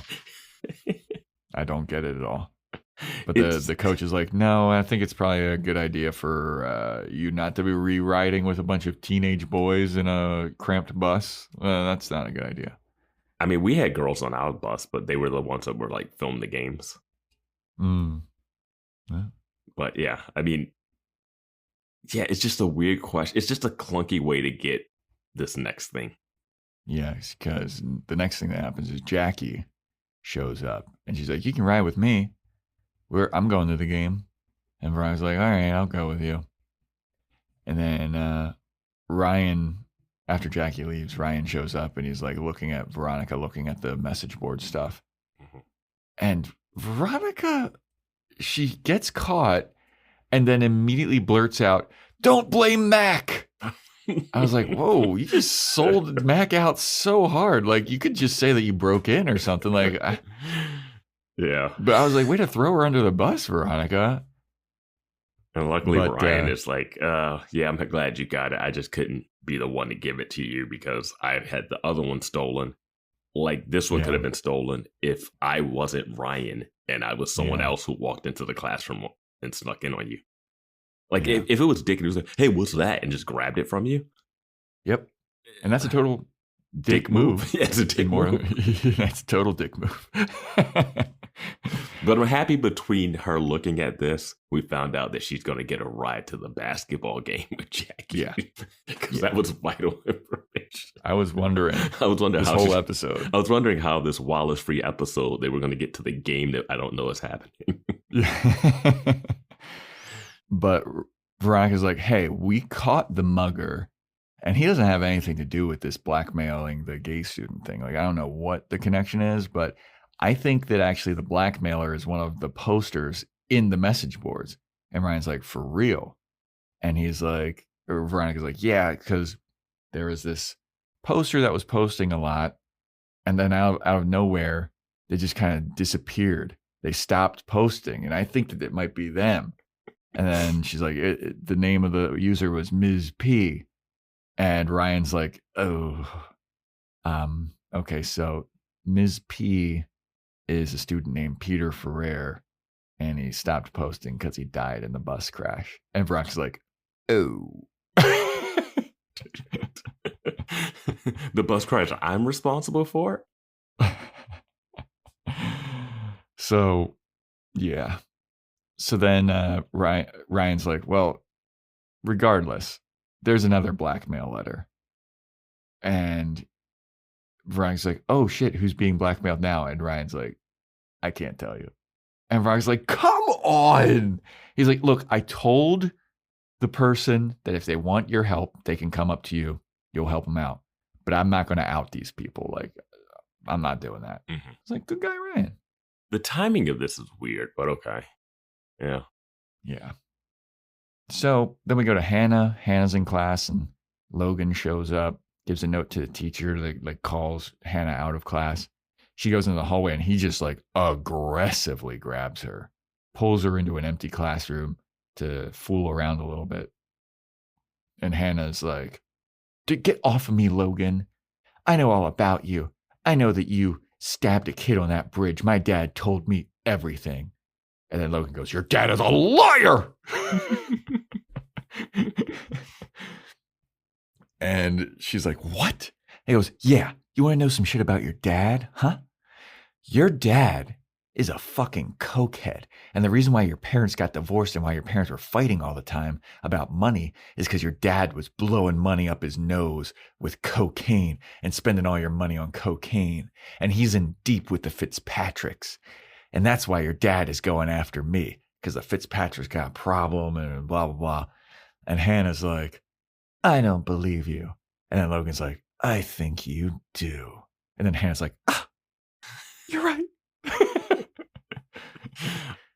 And he's like, think about it, Hannah. None of this shit makes sense. None of this shit makes sense. Why don't you check around your house and open your fucking eyes a little bit? I love that he also says he didn't know who she was at the carnival. And then I wasn't sure whether or not to believe that part. Because I don't buy He definitely knew who she was, because he gives the dad the cheekiest of waves at the end of and the that carnival. doesn't seem like he definitely knew. And that doesn't seem like he looked at the dad and was like, oh, this worked out perfectly. Mm-hmm. But he does say that he didn't know who she was at the carnival to her, when she starts this out with a lie. And unless the show wants us to really believe that he randomly just switched gears when he saw that guy. But I don't know. Yeah. Yeah. No, he definitely knew it was her. I believe, like, from what I gather. Because she says, like, you used me or whatever. Yeah, but he's like, I didn't know who you were when you were at the carnival. It's like, I don't know. That's just too convenient that you're just... Yeah. Can't wait to see how Hannah gets killed. I did write in my notes later that Logan is about to get another blonde girl killed. Yeah. I was like, no, man. So, yeah, he tells Hannah, check around your house. Look for evidence. Gather some evidence for me. But it's actually for you. But if you want this one date relationship to go further, I'm going to need you to do some snooping on your family. I want you to implicate your father into some heinous crimes. Yeah. That's the kind of Riz Logan's working with. You think you have money problems now. You know what also is fun? Wait until you become another childless child in Neptune. Or a parentless kid in emancipated kid. It's funny. He was like, you know what? I know I have this hotel to myself that you can come to and we can Netflix and chill, but let's go to your dad's place. Yeah. While your dad's there. Yeah. Yeah. Why didn't he look through the bathroom while he was there? He might have planted this stuff. He might have planted stuff. Oh, shit. That's true. That's true. Oh, my God. That would have been oh, man. If you just fell upon that twist, that'd be great. Logan actually did kill Felix. That would be amazing. That would be. They won't do it. They loved it. They won't do it. Cowards. Yeah. Cowards. This show's a coward's show. They wouldn't blow up Logan's car, and now they won't let Logan kill Felix. They wouldn't let Duncan and Veronica be brother and sister. Ugh. That's a balls show. Yeah. Show full-blown incest. I mean, God, they wanted to tease it for so long, though. That was even worse. I think that was worse. Yeah. I think that was worse than that. But it was consensual, right? Dude, I saw... Then what's the problem, man? I saw an upcoming title for an episode, and it is... Oh, no. It's... Yeah. I don't like what's coming down the pipe. Oh, well. So, Keith, he's meeting with Terrence Cook, and he's like, Terrence, got some good news for you, buddy. You couldn't have made the call. I've got surveillance shots of you at 7:01 and 7:06. There's no cell signal in the casino, so boom, alibi. Can't do it. And then Terrence looks at these pictures and he's got a worried look on his face. Couldn't they just change the time on the photos? Yeah. Just put a 03 on it. Just turn that 6 into a 3 and just call it a day, man. Yeah. But Terrence is like, oh no, the reason why there's 5 minutes missing in these pictures is because I was having a private meeting with Lobo. And which I completely forgot about because yeah. Where were you on the night of September 13th at 7:03, huh, Keith? I can't remember. I wasn't having a private meeting with a guy that I owe millions of dollars to. Yeah. But Keith's like, all right, so you were having a private meeting with Leonard Lobo. Just say that there's your alibi. Boom. And then Terrence is like, well, it's more complicated than that because Lobo is he's a crooked guy. Like he was once charged with fixing a college basketball game back in the 80s. And if I met with him, it means that I'm guilty by association and then I'm the next Pete Rose. I'm not going to be allowed into the Hall of Fame. And Keith's like, all right, well, I guess we have to keep all this great evidence under wraps. Thanks, man. Do you want to go to jail for this bus accident or not? Like, who gives a fuck about the Hall of Fame right now, man? Right? Like, you're charged with murdering a bunch of kids. Try to stay out of jail. Yeah. Pete Rose has a good career. He's still on fucking Fox doing commentating and stuff. He passed away recently, I think. Well, he did. He did have a... Yeah. Yeah. I mean, it's one of those things where it's like, I get it because you're a top athlete. You want that status thing. You want to say you're in the Hall of Fame. But when sometimes you get in the Hall of Fame, it's like so late in your life. Like, it's not like you get to dine out on that. You dine out from the celebrity. Yeah. And you know what's going to help your celebrity?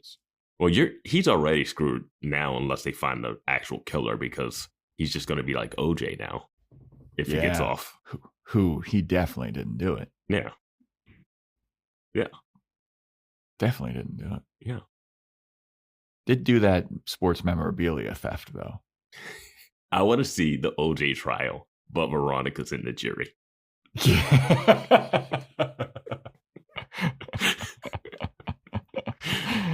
And I want that old Latino lady in the jury, too. Still. They can swap out of the other people. I don't give a fuck. Yeah. But yeah, so Keith's like, all right, we got to make sure that this alibi information doesn't get out. Because you're worried about the Hall of Fame. Oh. So we then have Veronica. She's at school and she sees a car driving by with the license plate, "Cause I Can," which is Kelly. It's the baseball player. And Veronica just straight up gets into his car after he parks. Mm-hmm. And she's like, "Cause I can, huh?" And he's like, "Yeah, it's my brother's car. He's got a vanity license plate." And then Veronica pulls out the message board scripts. She's like, "So what does your vanity plate say? Does it say Cuzzy P or whatever his username is on the gay These usernames aren't even subtle, though. I know, dude. I mean, Mac makes a thing of like, well, a highly intelligent investigator like you could figure it out. It's like, yo, anybody figure this shit out. Yeah, that's not a common last name. Yeah. You would definitely have some random name. Yep. Yeah. So Veronica, she's like, you were on the message board and you didn't get mugged. You used this whole thing to make some fast cash because you wanted to pay off the blackmailer to get off your back. So you sold your own rims and to pay him off, and you're gay. And Kelly's like, yeah, that's it. And Veronica's like, so if you're gay, why were you making fun of Dick for making out with the trans escort? And he's like, because that's just what you do in high school, dude. Like, I'm trying to survive. Like, this isn't cool, like in high school. Like, I'm not trying to end up like Lily and Meg and all the other kids that have died in this school. Yeah. And he's like, if people find out that I'm gay, I'm dead. And he's like, I just want to pay the people and be done with this nightmare. And Veronica's like, okay, so you still have the blackmail note? Let me see the blackmail note. And it says it's from Rick Santorum. And I was like, wasn't that the name of like a senator or something? Yeah, Rick Santorum was a senator that I think he got caught with some. He's synonymous with like the gay lifestyle. Yeah, like thing, did he do like the bathroom stall like foot tapping thing? Maybe? Something like that. Yeah. But they want the money to be mailed to this local address. Mm-hmm. And Brian's like, all right, well, we're gonna fucking figure out who this is. We're gonna put a tracker and all this shit. Now, here's some timeline stuff that confuses me a little bit. Because Ryan comes in and says, hey, there was another blackmailer, right? Yeah. And he's like, you're not going to believe who it is. And like, they probably won't come to you, right? So he's talking about Kelly. But I thought, for some reason, I really was like, oh my God, is this going to be a dick? Are they really going to do something like that? Because when they were like, is someone you're not going to believe? So I was like wondering who it was going to be. But it turns out to be this kid. But this kid had already sold his rims. So he would have already been blackmailed before. So when Ryan's like, hey, there's another blackmail that just came in, it's like way too late because he had already been blackmailed, right? Like, haven't they all been blackmailed already? Like, why? I don't understand why it's like this is a new blackmail in that scene. Yeah, I'm not. Maybe he like held on to the letter or something, but no, it's not even like he's just like, hey, someone else has been blackmailed. But Kuz was already blackmailed because we already saw that he got rid of his rims. He wouldn't have gotten rid of his rims without the blackmail. So I don't know when Ryan says what he says, why all of a sudden that's new news. So I'm looking up Rick Santorum, and he was not involved in the shoe tapping thing, but he was a prominent senator that was against gay marriage, and he's like said it doesn't align with like family values. He actually ran for president in 2012. So yeah, wanted to clear that up. Cool. But yeah, I mean, this whole thing, well, he sold the rims, and he also was like trying to get insurance money too. Well, he got the new rims. He's got rims on his car because of the insurance money. So he did some insurance. He did some light insurance fraud. Yeah, that's just some 09er shit. Yeah. You know? Yeah. But we then have Hannah. She's at home, and she's doing some investigating. She's looking through her home. She's looking through the recent calls, and she sees a bunch of calls made to the Fitzpatricks and the River Styx. She goes to the bathroom medicine cabinet. She finds a bunch of cocaine in the bathroom. And she's like, Logan was right. And this is where I wrote, Logan's about to get another blonde girl killed. Yep. And what I mentioned earlier about Logan planting this stuff, the fact that the phone only has like 3 phone calls in it, and it's like River Styx, Fitzpatrick. There's a couple of like other numbers though. There's a lot to the Fitzpatricks. But it's like the fact that the phone says River Styx on it, which is right. Like, and it wasn't like a cell phone. It was like the caller ID on a regular phone. Yeah. And the River Styx seems like it's a random off the. That feels like it would just have a number that came up, not the name. And then the other one, that's supposed to be like a underground gang bar. And then the Fitzpatrick comes up, and it's just Fitzpatrick. It doesn't say anything else, not a first name and nothing. Just it could have been the priest, Patrick Fitzpatrick. And then Why would you name your son Patrick if your last name is Fitzpatrick? And then she finds the drugs, and it was like, wow. So all she had to do was like look at the phone and look in one thing in the medicine cabinet. I thought when she pulled out the cocaine and like held it up for the camera, I thought that the dad was going to be standing in the doorway behind her. Slam her head into the mirror. Yeah. Honestly, I thought, I was like, oh boy. No. So then we go back and we find that the Rick Santorum address is fake. Veronica put a tracker in the package though, and she's like, all right, let's see where this is actually going. Ryan's with her, and it's an address on Hubble Street. And they're like, I know who that address belongs to. Mm-hmm. Turns out that the blackmailer like just comes right forward. It's Kylie, the cheerleader from earlier, who came out on the student news and blah, blah, blah. And she still has the tracker, gives it back to Veronica. And Veronica's like, thanks. Most people usually smash these things. She's like, nah, I don't really care. And Veronica's like, so you're the blackmailer? And she's like, yeah. This is the most casual, like no consequences for this girl. Honestly, this is the thing I was going to say about Ryan and Kylie. They don't really get any consequences for any of their actions.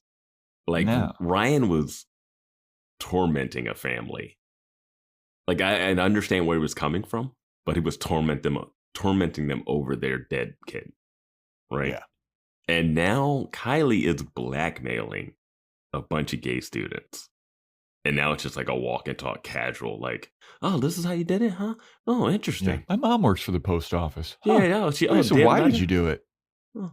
Yeah. I just, I need money. I want to get out of Neptune after I graduate. And I wanted Marlena to be out, but she didn't want to come out. But I wanted a way to out her so that we can like hold hands in public. And Veronica's like, oh, okay. And then Veronica's like, well, why'd you do that? Why didn't you just let Marlena come out? And the guy goes, because I'm a bitch. Yeah. Like, yeah. And then at the end, she's like, hey, you mind letting me tell Marlena instead of like having you break it to her? I'll come clean with her. Yeah. And Veronica's like, yeah, sure. All right. Yeah, I'm done. And my thought was like, she's just fine with this. Veronica's not going to screw. Like I watched last episode where you got everybody screwed over. You screwed over everybody, but you let Weevil get away with it. So I don't know. She's letting people get away with certain things. But Kylie's worse than Kuz. Like Kuz was like gay bashing to like self-preservation, but just saying some stuff like self-hating, whatever. That's fine. Kylie outed her girlfriend in front of the whole school so that she could just like be out with her, which is awful. Just outing someone else that's not ready to come out. And then she's also blackmailing the other gay students for money to pay for college so that she can get out of Neptune instead of going to community college, which also, if her plan was to get out of Neptune, why are you outing Marlena with half a year left if you're just going to then leave Neptune? So now Marlena gets outed. There's like half a year left. You're planning to go to a college out of state, probably. This is some... and also applications would already have to start being in for college. Like... yeah. But if this is March, like this is March when it came out. But yeah. I mean, they've already had... the last episode was the winter thing. So they're like midway through. Once you get to spring, like you're all locked up. You're not doing any more schoolwork. You've selected where you're going. Yeah, the college applications are back in. She's awful. Yeah, no. Kylie's awful. She's terrible. But it's played off like kind of like a heartwarming-ish. Like she was blackmailing Ryan for money too. Yeah. Like it was one thing if she was like, I only wanted Kuz. I don't care that he sold his rims. He's a jerk. Fine. But you were actually blackmailing Ryan and some other gay kids, and you wanted them to pay you $5,000. Yeah. And you were going to take that money.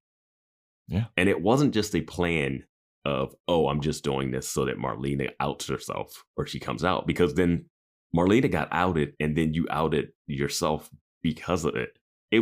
I just hate that she doesn't get any repercussions. It's like nothing. Yeah, I feel like... show me Marlena breaking up with her. Just show me Marlena finding out and breaking up with her, and then I'm like, fine. Yeah. Well, I think also in the scene, too, doesn't she say, like, Kelly got his money? Yeah. She's like, she's like, I guess he wants his money back? All right, fine, whatever. Yeah, and it's like, who cares about him? He's a jerk. And I'm like, but the rest of them? We don't know who the other people are. But I know, like, Ryan's not the nicest person ever because of what he did. But I kind of understood emotionally where he was coming from. But he still should have faced some repercussions for that, too. Yeah, dude. And I mean, this is wild. Yeah. And Veronica's like, interesting. That was a good story. Yeah. Well, that wrapped up nicely. Yeah. I was like, all right. So then we cut to Logan. Gotta show Marlena breaking up with her or something. Yeah. We gotta see some kind of consequences for Kylie. Yeah. Because she's just getting away with it. She's going to get to walk down the hall with her hand held with her girlfriend. Yeah, and she got $5,000. Yeah, at least. At least, yeah. Who knows how many other kids paid her that she blackmailed? Is Veronica going to get her hundreds of dollars and just say, hey, I solved it, but I can't tell you who it is? Or is she going to tell? I guess Marlena will tell everybody because, yeah. Yeah. They gotta be so pissed to find out that the person on the chat. Oh, Kylie's the worst. Yeah. Also, why did Kylie come into the bathroom to get Veronica on the case? Yeah, I don't know. That part really doesn't seem to make sense besides introducing us to Kylie. Yeah. Because what does she say? I'm being blackmailed. Yeah. Because newsflash, I'm a lesbian. Or she says something like, this is going to blow your mind, but I'm a lesbian. Yeah. Yeah, why did she do that? It's only so that we know who Kylie is. So when we see her on the thing, say the thing, it's shocking. But when you go backwards from the whole episode, Kylie coming in to talk to Veronica makes zero sense. It doesn't help set her up. She doesn't need to do it. Was it like to throw Veronica off the scent at all? Like, did that help? Did that try to throw her off the scent? No, it didn't even put her on the scent of someone else. That's normally what you would do. Like, you would use Veronica to make her go after something else. But that makes no sense. It's just so that we know who Kylie is, so that when we see Kylie on the news, we get it. Yeah. Huh. This is very curious. It's just stuff like that when you place these mysteries together, when you go back and you're like, that doesn't really add up. Yeah. But anyway, we then have Logan awkwardly waiting for Hannah outside of her class. He's like leaning against her door, like petting the door frame, like, please. And she comes out and she's like, well, you were right. You were right about my dad. Found a bunch of cocaine, found a bunch of calls with Fitzpatrick. And Logan's like, oh, honey, here, let me take your binder. Let's walk through the halls holding hands, because now we can be public boyfriend, girlfriend. Everyone's like, I don't really care about your protection anymore. Oh my, everyone's like, oh my God, Logan's got a new girlfriend. Blah, blah, blah, blah, blah, blah, blah, blah, blah, blah. Yeah. And then Veronica and Mac pass by. And Veronica's like, who the hell is that? And Mac goes, that's her dad. Some preppy white girl. Logan's got a type, I guess. But her dad, I'd be rolling it if I'd be a skinny white girl, blonde girl, if my dad was a plastic surgeon. And then Veronica gets a little light bulb moment. She turns around and she looks at Logan like, oh, you're up to something, buddy. Mm-hmm. Which I liked. I can't get past the fact that Mac is a birthright 09er. Yep. Like her saying that line. Be an 09er. Her saying that line of like, yeah, I'd be like that if my dad was a plastic surgeon. It's like, you know who your birth parents are, though. And this is the point in the episode where I was like, oh, here come the credits. This is it. This is the end of the episode. But no. Nope. Let the nightmare begin. Yeah. So then we have Jackie driving Veronica to her big fancy hangar garage, and they got all kinds of crazy cars in there because it's the Cook family. And she's like, oh, which one of these crazy cars you want to drive? And looks like they're getting a Rolls Royce or something. And this is Woody Goodman's hangar that that he lets Terrence Cook store his toys, aka his cars. Yeah. And my thought when I saw this hangar full of cars, why doesn't Cook just sell a couple cars to pay Lobo or get out of Neptune? I know he has he has a job there in color commentary for baseball, whatever, which is traveling a lot because the team travels, I would assume. But my God, it seems like the guy has a lot of money. Yeah. I mean, yeah. Yeah. Yeah. But Veronica is like, let's take this car. Mm-hmm. So speaking of Terrence Cook, we have Keith and Terrence Cook showing up to Don Lamb's office. Keith's like, Lamb, you're going to announce that Terrence Cook has been cleared of all suspicion in the bus crash. And Lamb's like, why the fuck would I do that? Keith throws some evidence at him. Mm-hmm. Here you go. Here's his alibi. He was at the casino. And Lamb's like, this doesn't prove anything. And then Keith's like, it does, because he's at the casino and they had the phones jammed. They can't make a phone call out of there. And Lamb's like, I don't buy it still. Yeah, he mentions that he could have used a landline or something. He says that. Yeah, and Keith's like, that doesn't make any sense, Lamb. Like, what's your deal? And then Terrence is like, yeah, man, what's your fucking beef with me? And then Lamb's like, my beef is that you killed a busload of kids to tidy up your love life, because he was hooking up with Miss Dumas. My question here, when did Lamb discover the Dumas tie-in. Yeah, I don't know. This is where it seems like they just decided to throw a whole new layer to this. Like, did they find the explosive device? Yeah, I don't know, man. Because I know they talk about like shrapnel from baseballs and stuff in the driver, but when did that all come about? And then why did he find out about Miss Dumas's? How would he have figured out Dumas's love life? Because the only reason Keith knows is because they stumbled across some photos on a different case. So like, how did Lamb, who's not a good detective, figure this out and tie him to an explosive device that no one seemed to talk about that they found on the bus? And Keith went to the bus and saw a rat. He did not see anything that looked like, those seats did not look like an explosion. It didn't look like happened. it was exploded. Yeah. It was like a fully intact bus. Yeah. I don't know, man. This is fine. But Keith is like, well, you guess what? You're not going to press charges because I got this little CD. Why don't you play the CD? And Lamb's like, please be the new Big and Rich. Puts it in. It's a recording of Lamb threatening Terrence Cook about the gambling stuff. Mm-hmm. And Lamb's like, how did you get this?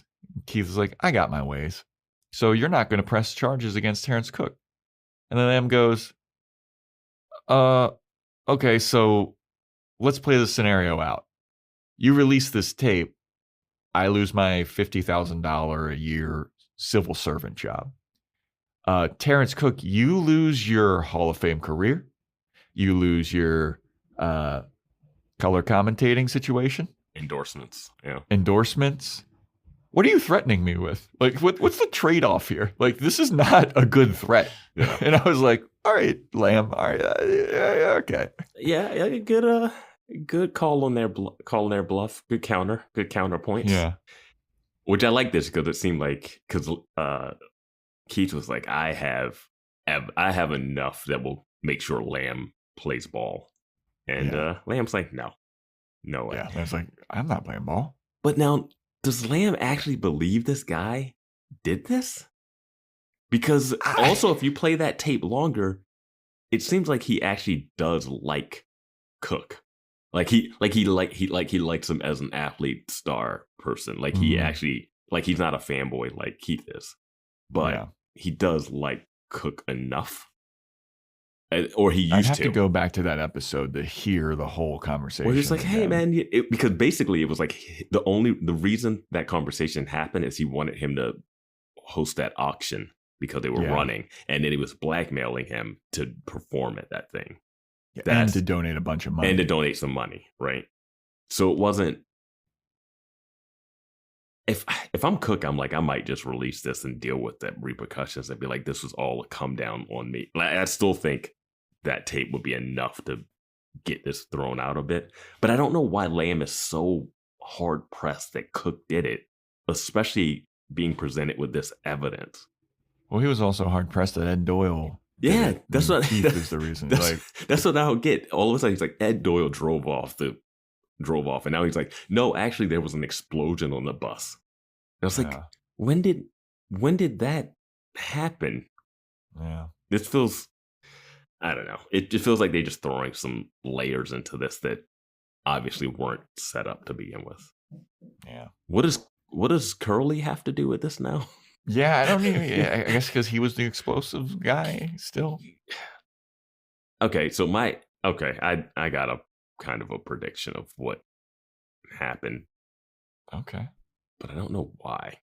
I don't know why it would happen. I don't know why it's my prediction, but it is. I know why it's my prediction, but I don't know why it would happen this way. But yeah. Are you going to say it, or we'll get to the end of this because it plays into the end. Okay. So we have Veronica driving back from the basketball game with Jackie, and they can't believe how good Wallace played, but they can't tell him because it's going to boost his ego too much. And Jackie's thankful that Veronica is helping with her dad's case, and Veronica pulls into the garage hangar. The convertible top isn't closing, and so Veronica's like, all right, I know how to fix this. Do you have a screwdriver or whatever? I got to go find a screwdriver. And she goes through some of the like tool things, and she opens up one of the tool, like I wrote tool closet, chest, but it's tool chest. Or cabinet. Cabinet, that's the word. And she sees something shocking. Can't show what it is, but something shocking. Mm-hmm. And then we have Keith asleep at home, honk shoe and honk Mimiing. Veronica bursts into the door. She's like, Dad, Dad, Dad. And Keith's like, what is it, honey? What is it? What is it? Are you okay? She's like, yeah, but I was just at Terrence Cook's / Woody Goodman's hangar, and I found something in a cabinet. It looked like explosives and a detonator. And it's like, dun, dun, dun, hit the credits. And Keith goes, so much for my gut feeling. Yeah, so much for my gut feeling. And I was like, Veronica, did you forget that this is Woody Goodman's hangar that you're in? You just, like, I don't like that Veronica's so quick to think that Terrence Cook did this too. She's racist. Veronica's racist. Remember last episode? She went immediately for Weevil. And then the show was like, she was right too. Yeah. Yeah. No, so my thought was, obviously Woody Goodman had the bus blown up and he must have used Curly. But I'm like, why would Curly have Veronica Mars written on his hand? And like, why would Woody Goodman want to kill Veronica Mars? Yeah. But that's what I don't get. But I know Woody Goodman is involved in this. Yeah, he's too big of a star in this show to not be. Also, it seems like Keith is forgetting what he listened to last episode when he was listening to the tapes and what Gia was saying. And she was like, hey, it was like my dad, like, just like knew like that I shouldn't be on that bus. Because my dad told me to not take the bus home even before like the limo came. And I was like, what are you doing, Goodman Keith? Definitely did it. I'm like, Keith, what are you doing listening to the tapes and not paying attention to the vital information on the tape? Yeah. But then it's like, what exactly would be the purpose of Woody Goodman doing it? I think it's because Woody Goodman has this Tale of Two Cities type thing where he wants it to be all like rich people in his little township, and he's getting rid of the riffraff maybe of like the lower class citizens maybe. The parents would still be alive. Yeah. And the city would look worse. And the city would look worse knowing that there's like, oh, there's a school where buses explode. Yeah. People, I don't know. Like people seeing that would just see school bus full of children die. They wouldn't be like school bus full of poor children and the innocent ones got off. Like outside of the community, people would see it as just like kids dying on a bus versus inside the community. You would see that it would be no 09er. Except for May. But now I'm feeling like the evidence is pointing too hard at Woody Goodman that it's going to be somebody else. It does feel that way, but they just seem like they threw Terrence Cook literally under the bus out of nowhere. At no point did I think Terrence Cook would be arrested for a bomb explosion, and I don't understand where that came from. Yeah. That's the episode, though. Yeah. I liked it. Good episode. Yeah, I mean, there's a lot of weird inconsistencies. The tripwire, Kylie. Yeah, dude, the lack of consequences for Kylie is wild. Insane. Like, why is Veronica going so soft? I don't know. Yeah. The next episode is titled The Quick and the Wed. So it's a play on the quick and the dead, though, that like Western. Quick and the Wed, WED? Yes. Yep.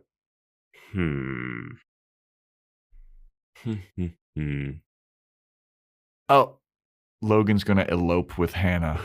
Because it's a quick relationship and they will be wed. He's going to elope with Hannah. Yeah, that's all I'm going to predict. I'm going to predict Terrence Cook's fiance comes back into the picture. Ooh, that's good. Yeah, that's a good one. Sure. All right. Well, that's a wrap for Versatile Toppings, everybody. Thanks for listening. Join our Discord. Links in the show notes. Join our Patreon, patreon.com/boyswatchingbuffy, where we're covering Freaks and Geeks. Good time, and look out for that Death Becomes Her episode and all of our other movie episodes. You can go back and listen to Angel, go back and listen to Dollhouse, listen to all of our shit. Joe's Fashion Report /Corner, that's still up there. Instagram and TikTok at Boys Watching Buffy, boyswatchingbuffy@gmail.com. If you want to shout out Apple Podcast 5-star rating and reviews, Spotify 5-star rating, take a screenshot of it, send it in to us, and we will shout you out. We're at 164. Well, let's get it to 200. Let's get that to 200. We only need, 30 something more, 36. Let's do that. Amazon wishlist, yada, yada, yada. Thanks for listening. Stay tuned next time for when we talk about The Quick and the Wed.